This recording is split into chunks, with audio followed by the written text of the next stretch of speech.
म्हज्या भयणीनो आनी भावनो, आमचे भितर देव जियेता. बावतिस्मा उदेशी जेजू आनी आमी आत्म्यान एक जालेली आसा. तर ताका तर आमी पयलो वयलो जागो दीत आमचे भितर, जाल्यार आमी सगळें बरें पळय तें करूंक लागतलें. हांव जशे भाशेन जेजून बरें केलें तेच भाशेन आमी ताका एकवटून तो आमचें सगळें बरें उतर कन्यो चाल करून दाखयतलो. आनी हे भाशेन आमी बऱ्याचे नमुने जातले. पूण जेन्ना आमी हे भाशेन जियेता तेन्ना आमकां दुसरी बरी करची ना, वायट करतली. तर त्या वेळार आमी म्हणटले कित्याक लागून हें घडटा, कित्याक वदृश वायट आसा आनी तें बऱ्याक जोवता आनी ताका नाका अशें जाल्लें. ताका लागून पयल्या वाचपान आमी पळयता कसलो स्वभाव आमचो आसूंक जाय. पोजोडपणांत आमी जिवंक फावना. पोजोडपण आयलें की ना आमच्या चिंतनांनी, आमच्या भावनांनी, आमच्या वासनांनी आमी रोखडेंच तें जेजूच्या ताब्यांत करूंक जाय आनी तो आमकां त्या पातकांतलो सुटका दितलो. नाजाल्यार आमी दुसऱ्यांक बरे नमुने जावचे ना म्हणून पयल्या वाचपान सांगलां. कसलें खमीर आमी, कसलें म्हणून आमचें जिवीत आनी कितें म्हणून आमी कोत्ता सगळेंच वायट जावंक लागता. ताका लागून आमी जेजूच्या एकवटांत सदांच रावया.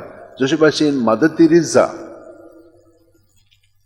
ती भुरगीच आसतना आपलें जिवीत पांय मेल्या उपरांत जेजूच्या ताब्यांत केलें आनी ती लोरेटो कॉन्व्हेंटान युगोस्लाविया सान आयलंडाक गेली.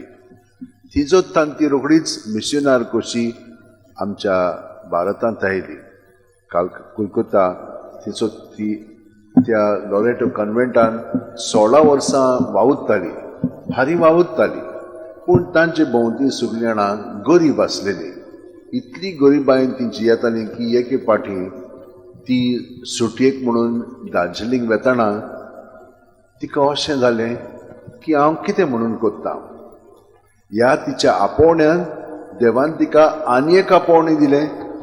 असल्या लोकांक देवाचो मोग ती जावंक आनी ह्या अनाथांचो पेडेवंतांची तिणेन परामर्श करची म्हणून तिका ही आपोवणें आयलें.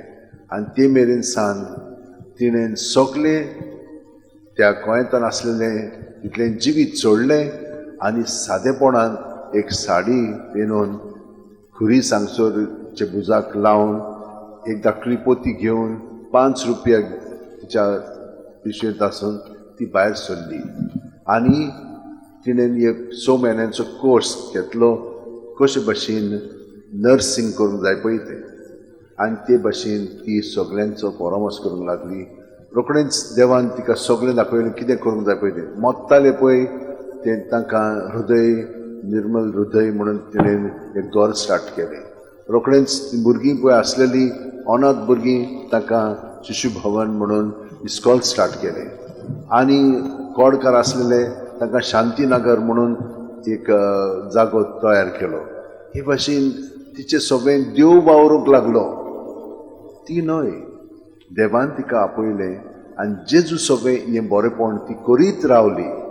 रोखडीच तिणेन 1950 वर्सा मिशनरीज ऑफ चॅरिटी ही संस्था स्थापली आनी तिचे उद्देशी अनेक लोकांचो परामर्श तिणेन आख्ख्या संवसारान शिंपडून करूंक लागली. तिची सिस्टऱ्यो खूब वावर करतात. निस्वार्थीपणान ती जियेतात, सादेपणांत आपलें जिवीत सारतात. पूण तांच्या उतरांनी कोन्यांनी बरेपणूच ती सगळ्या जाणांक दाखयतात. म्हज्या भयणीन भावनो, हें सगळें देवाचें काम. सोंपेपणी आमच्यान तांकां किडे पडलेले आसात जे तांची घाण मागता आनी जे कोडकार आसात असल्यांचे परामर्श आमच्यान करूंक जायना. आनी दीस रात ते भाशेन करपाक ही देवाचीच कृपा. आनी खूब पाटी जशे भाशेन आमी पळयलां हे फारिझेव तांकां जेजूक धरूंक सोदतात आनी तो कितें म्हणटा हांव सगळें बरें करता. तें बरें करूंक फावना आमी. तर अशें बरें केल्ल्यांकूच खूब पिडापीड दितात. पूण आमी असल्या पासून मागया. आनी जेजून आपलें जिवीत तांचे पासून वारयल्लें आसा. तांचे दोळे आनी काळजां उक्तीं जावन देवाच्या मोगानूच ताणेनूय तेच भाशेन दुसऱ्यांचो परमोस करचो. जांकां खरेपणी ताची गरज आसा तांकां ती पावची. तर आमी सगळीं जाणां आत अशें उठून दवरया, दोळे बंद करया.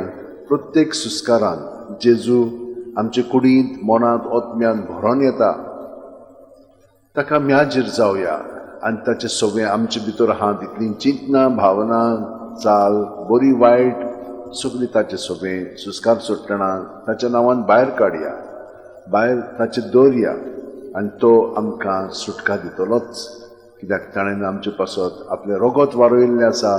ताच्या रोगतान तो आमकां नितळ निर्मळ करून बरें पळय तें अदीक वाडयतलो, वायट हातें काडून ताचें बरेंपण आमचें सगळें भरून काडीत आसतलो. तर ताका आमी हाजीर जावया, ताच्या एकवटान आमचें जिवीत सादया आनी जेजूकूच आमी हे परी सहकार करीत रावया. मदत त्रिजान केलो आनी हेर सांत भक्तांनी भगवान फ्रांसिसान ते भाशेन आमी करया. हांचेर सगळ्यांचेर घराणे येतात, पूण आमी भिवची न्हय. देवाचो वावर आमी मोगान फुडें व्हरया.